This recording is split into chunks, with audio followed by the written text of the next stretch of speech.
దలాడండి అందరికీ. దేవుని మహాకృపని బట్టి అందరూ క్షేమంగా, ఆరోగ్యంగా ఉన్నారని అనుకుంటున్నాను.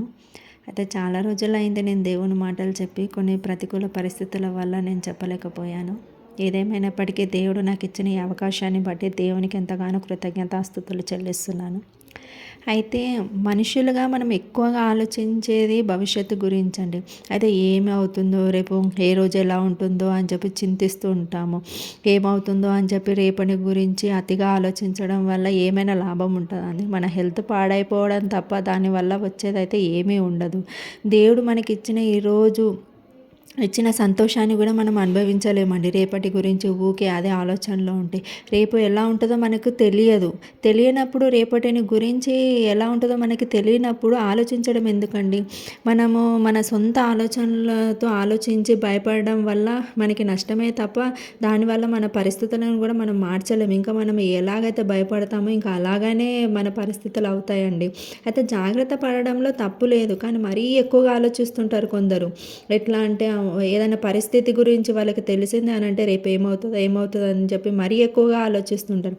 అలా ఆలోచించడం వల్ల నెగిటివ్గా వెళ్ళిపోతామండి. దానివల్ల మనకే ప్రమాదం. మనం ఎక్కువగా ఎట్లా ఆలోచిస్తామో అలాగే అవుతుందండి.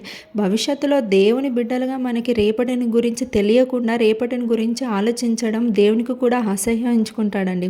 మనం ఎన్ని సంవత్సరాలు, ఎన్ని రోజులు, ఎన్ని ఉన్నా కూడా ఆయన సజీవ రెక్కల చాటున మనల్ని కాపాడాడు. ఎన్ని పరిస్థితులు ఉన్నా మనల్ని సమాధానంగా, సంతోషంగా ఉంచాడండి. దేవుడు మనకి తోడుగా ఉన్నందుకే కదండి మనం ఇంత సజీవంగా కానీ సమాధానంగా ఉన్నాము. కాబట్టి మన దేవుడు నిన్న దేవుడే, మనకి రేపు దేవుడే, మనకి ఎప్పటికీ తోడుగా ఉండే దేవుడే. కాబట్టి దేవుడు మనల్ని మర్చిపోడండి. కాబట్టి మనం కూడా దేవుడు మనకి తోడుగా ఉన్నాడన్న విషయాన్ని మరవద్దని. మన దేవుడు నిన్నటికి దేవుడు, ఈరోజు దేవుడు, రేపు కూడా దేవుడే. రేపటిని గురించి ఈరోజు ఆలోచించి కృంగిపోవడం ఎందుకు చెప్పండి? సమస్తం ఆయన చూచుకొనునని చెప్పి మనము దేవుని యందు మొరపెట్టి సైలెంట్గా ఉండాలి అంతే. దేవుడు కార్యం చేసేదాకా మొరపెట్టి ప్రార్థన చేయాలండి, విజ్ఞాపన చేయాలి. విజ్ఞాపన చేసి సైలెంట్గా ఉండాలి. అయితే చాలామంది దగ్గర నేను గమనించేది ఒకటే, అంటే ప్రార్థన చేస్తారు, వాళ్ళు విశ్వాసంతోనే ప్రార్థన చేస్తారు, కానీ ప్రార్థన చేసినంతసేపు ఆ విశ్వాసాన్ని ఉంచుకుంటారు. మరలా ప్రార్థన అయిపోగానే మళ్ళీ వీళ్ళకి చెప్పుకోవడం బాధలు, మళ్ళీ ఏమవుతుందని కంగారు పడడం, ఇలాంటివన్నీ చేస్తున్నారు. అట్లా అవిశ్వాసంతో మనం ఉంటే కనుక కార్యాలు జరగవండి. దేవుడే చూసుకుంటాడని, దేవుడే మనకు తోడుగా ఉంటాడని, దేవుడు ఇన్నాళ్ళుగా ఎలా అయితే కాపాడుకుంటూ వచ్చాడు ఇక మీదట కూడా కాపాడుతాడని చెప్పి మనం అనుకోవాలండి. అయితే దేవుని బిడ్డలుగా మనం దేవుని యందు నమ్మిక ఉంచకుండా ఏదో అవుతుంది ఎట్లా నా పరిస్థితి అని ఆలోచిస్తే దేవుణ్ణి బాధ పెట్టిన వాళ్ళం అవుతామండి. దేవునికి మనం ఆనుకొని ఉండాలి అని ఆశ్చర్య కార్యాలు మనం చూస్తామండి. అయితే బైబిల్ గ్రంథంలో ఒక వాక్యం ఉంటుంది కదండి, మత్తయి సువార్త 6వ అధ్యాయం 26వ వచనము. ఆకాశ పక్షులను చూచుడి, అవి విత్తవు, కోయవు, కోట్లలో కూర్చుకొనవు, అయినను మీ పరలోకపు తండ్రి వాటిని పోషించుచున్నాడు. మీరు వాటికంటే బహుశ్రేష్ఠులు కారా? ఆమేన్. ఎంత మంచి వాక్యం కదండి. అయితే ఆ వాక్యం ఏం చెప్తుందంటే, ఆకాశ పక్షులు అవి విత్తవు, కోయవు, కానీ ఆయన దేవుడు వారిని పోషిస్తున్నాడు కదా. మనము దేవుని బిడ్డలు, ఆయన రూపులో మనల్ని ఏర్పరచుకున్నాడు. కాబట్టి మనము ఇంకా శ్రేష్ఠులం. కాబట్టి మనల్ని ఎలా విడిచిపెడతాడండి? రేపు ఏమో జరుగుతుందని, పిల్లల భవిష్యత్తు కానీ, కుటుంబం గురించి కానీ, మన వ్యక్తిగత జీవితం గురించి అయినా సరే ఆలోచించడము అది ఎంతగానో సరికాదండి. అయితే అదే మత్తయి సువార్తలో 6వ అధ్యాయం 27వ వచనంలో, మీలో నెవడు చింతించుట వలన తన ఎత్తు మూరెడెక్కువ చేసుకొనగలడా? మనం చింతించడం వలన ఏమైనా లాభం వస్తుందా? పరిస్థితులు మనం ఏమైనా మార్చగలుగుతున్నామా? మార్చలేం కదా. కాబట్టి దేవుడే అంటున్నాడు, చింతించుట వలన తన ఎత్తు మూరెడెక్కువ చేసుకొనగలడా అని చెప్పి దేవుడే క్వశ్చన్ ఇస్తున్నాడు. కాబట్టి మనం ఆలోచించొద్దండి. నేను మరీ చెప్తున్నాను, ఎందుకంటే ఆలోచించడం వల్ల చాలా హెల్త్ డిస్టర్బ్ అవుతుందండి. నేను ఎక్స్పీరియన్స్ చేసే చెప్తున్నాను. నేను ఎప్పుడైతే ఒక 5-6 months ముందు ఇట్లనే ఉండదని, ఎక్కువ ఆలోచించడము, ఏమవుతుందో ఏంటి లైఫ్ అది ఇది అని చెప్పి బాగా ఆలోచించదాం. కానీ దేవుడు నాకు ఇచ్చిన ప్రణాళిక, దేవుడు నాకు ఇచ్చిన దర్శనాన్ని బట్టి నేను ఎంతగానో ధైర్యంగా, నన్ను ఎంతగానో బలపరిచాడండి. అప్పటి నుంచి ఇప్పటి వరకు కూడా నాకు ఎన్ని పరిస్థితులు ఏవి ఉన్నా కూడా నేను చింతించడం మానేసాను. ఒక్కటే ప్రార్థన చేస్తాను అంతే, దేవుని మీద భారం వేసి అంతే, దేవుడే చూసుకుంటాడని చెప్పి చాలా సంతోషంగా, ఎంత సమాధానంగా నాకు అనిపిస్తుంది ఇప్పుడు అని అంటే, ఏ పరిస్థితి అయినా కానీ నేను ఎదుర్కొనగలను. ఎందుకంటే దేవుడు నాకు తోడుగా ఉన్నాడు. నాకు ఆయన ఎప్పటికీ కూడా కీడు చేయని దేవుడు, నమ్మకమైన దేవుడు. కాబట్టి మనకి ఎప్పుడు అన్యాయం చేయడు, న్యాయస్థుడు మన దేవుడు. కాబట్టి ఒకవేళ మనము రేపటిని గురించి ఏదైనా ఆలోచించేది ఉంది మన జీవితంలో అంటే కనుక అదే మత్తయి సువార్త 6వ అధ్యాయం 33వ వచనంలో చూడండి. కాబట్టి మీరు ఆయన రాజ్యమును నీతిని మొదట వెదుకుడి, అప్పుడు అవన్నీ మీకు అనుగ్రహింపబడును.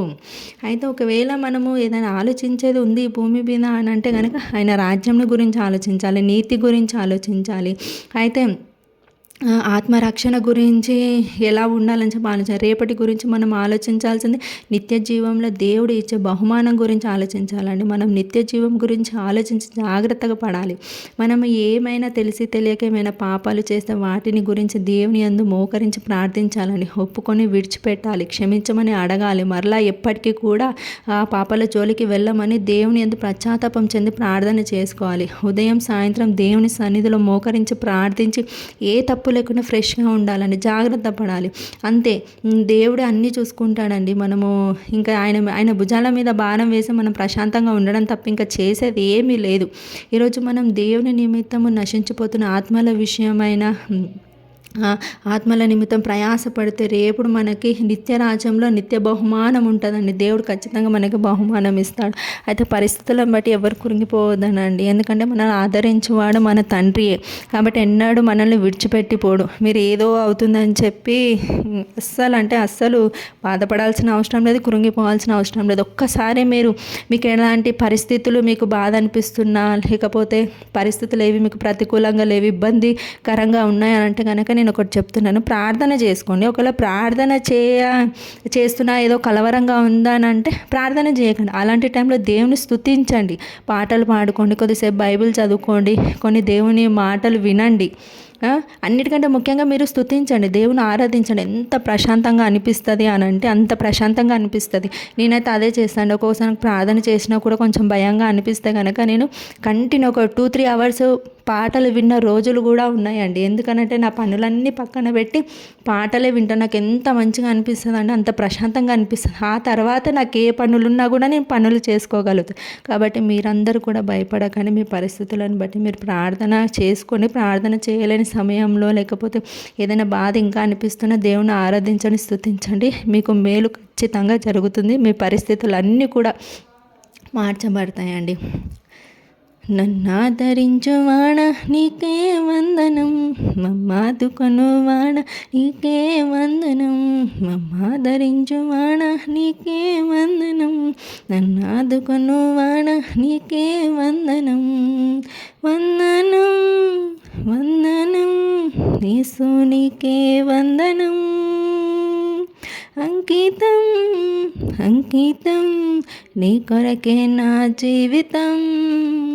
నన్నాదరించువాడా నీకే వందనం, నన్నాదుకొనువాడా నీకే వందనం, నన్నాదరించువాడా నీకే వందనం, నాదుకొనువాడా నీకే వందనం.